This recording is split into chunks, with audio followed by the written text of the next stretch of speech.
Hi, everyone.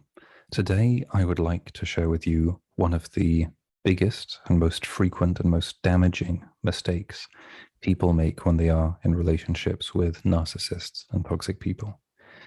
In a recent video, I suggested that when we enter a negotiation with a narcissist or any kind of dealing, we figure out what it is that we want before we start talking with them to avoid getting trapped. And so we can always use this as a baseline, use this to remember what it is that we want to go towards and see if we get there, if we don't get there.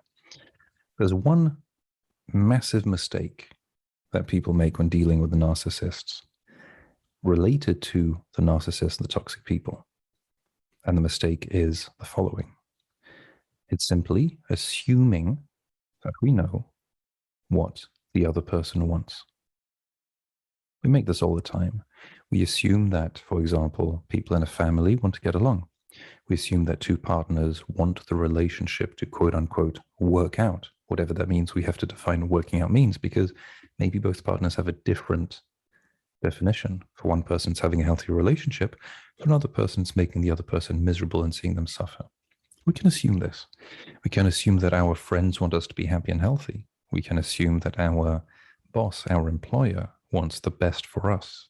We can assume that our family wants to support us. But here's a question. What makes us believe that we know that? What makes us believe that our assumptions are actually accurate? We might say, the person told me. Sure. If you've ever heard of lying, and if you've met any liars at any point in your life, then you know that lies can be very persuasive, very convincing, and they can say exactly what we want to hear and then act completely differently. When this happens, it produces some form of cognitive dissonance, where we hear something and we see something else. It's a bit akin to someone taking, there we go, a bottle of water and saying, I'm not hitting myself on the head. If we do this, we see one thing with the eyes, the brain doesn't process it properly. So we hear they said they're not hitting themselves on the head, but we see them doing it.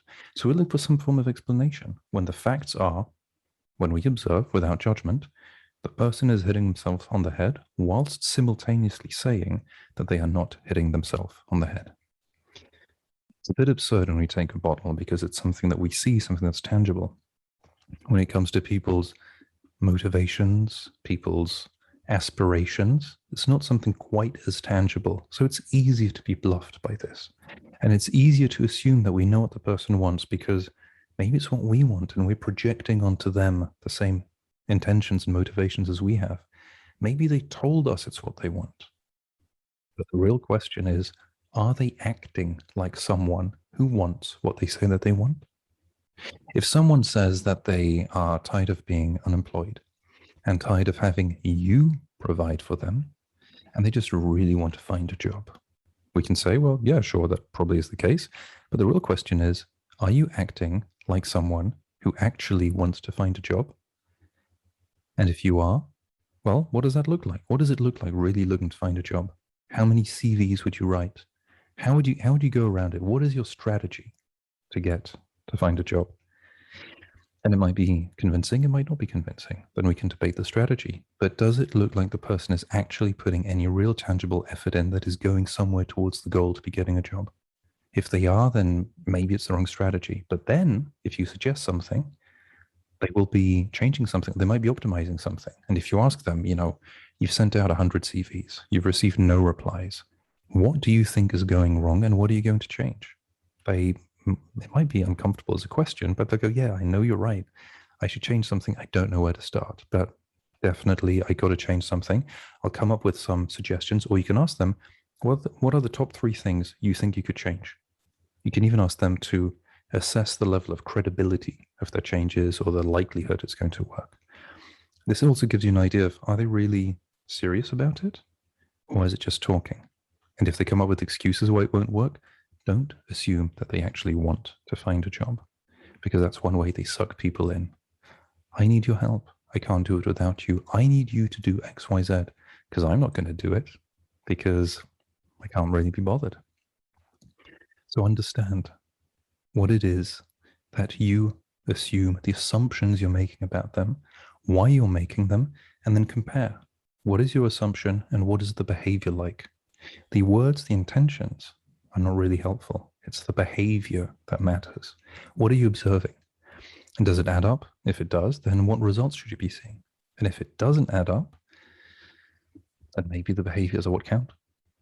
There was, I think it was Jung who was saying, if you don't know why someone does something, look at the result. Maybe that was the goal all along. If you don't know why someone is working so ineffectively at finding a job and they're not getting one, don't assume that they want one. It's a good idea, whether it's Jungian psychology or systemic psychology, assume that the current situation is working out perfectly for everyone involved. Not perfectly, maybe not perfectly, well enough for them to not make any change. We could always argue there's a downside, a price people pay. That's true. But maybe they're okay paying the price compared to the gains they get. And maybe part of the gains they're getting is someone else who cares about them, someone else who's giving them time, attention, and energy and making them feel like they count and matter. Maybe that's part of it. But if we do that, maybe we're not really helping them move forward. And maybe they don't want to move forward. But if they don't want to, and if they told you, I don't want to move forward, I want you to put in the time and effort and energy to do this because it flatters my ego, would you still do it? If you knew they weren't sincere, they weren't serious, would you still do it? If you wouldn't, you might just want to ask yourself this question. Tough questions, they make our life much easier.